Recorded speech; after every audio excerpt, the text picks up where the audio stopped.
If Russia is an autarky, why does it need to trade? Why does it need India and China to buy oil? Is trade only a means to build relationships and alliances? That's a great question, isn't it? So Russia is an autarky. Um, it has everything it needs, all the raw materials it needs. It has what's an autarky? It's a nation, a kingdom, empire, whatever it is, a geopolitical or political entity that has within its territory, within the territory it controls, everything it needs to exist, for its population to exist and thrive, which means all the raw materials: oil, gas, minerals, iron, coal, uh, chemicals, fertilizer, agriculture products, everything, timber, everything. So it has all this. Russia has all this, right? Uh, so then why does it need other nations to buy oil? So you need to have ongoing relationships with nations. Um, if you are entirely isolated in the world, then your enemies can encircle you completely. That's essentially, in a sense, what happened to the USSR. Lots of problems, but one of the things is that it completely lost access to the oceans and everything. It got completely encircled.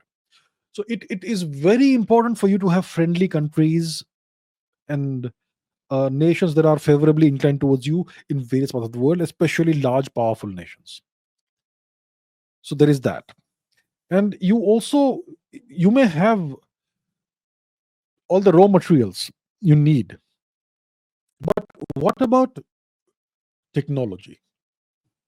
Other nations may have things that are not raw material based, but you don't have it, right?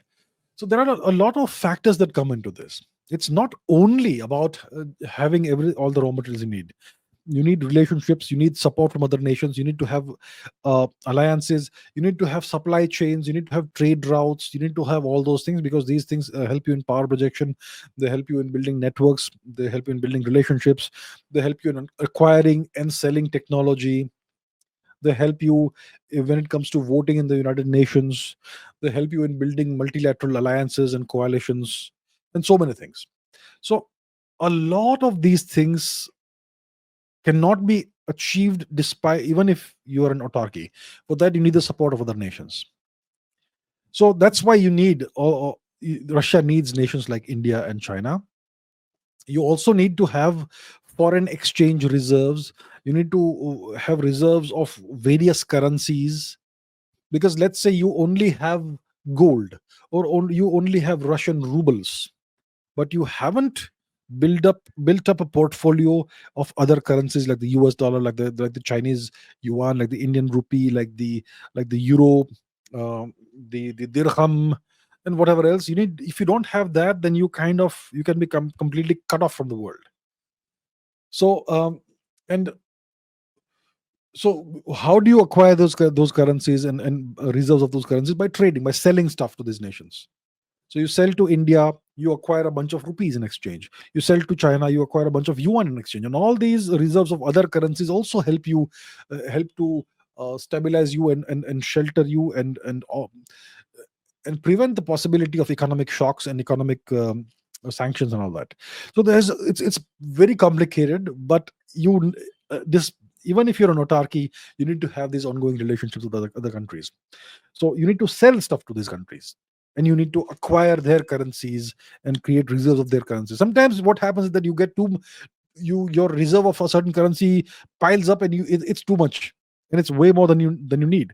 Then you have to come to an understanding with that country that, okay, for some time now, let's trade in a third currency, not your currency, not my currency, but a third currency, not the US dollar, maybe the Chinese yuan or the dirham or whatever, or like that. No, so that's the reason why Russia still does need to trade with India and China. They need India and China to buy oil, and and so on.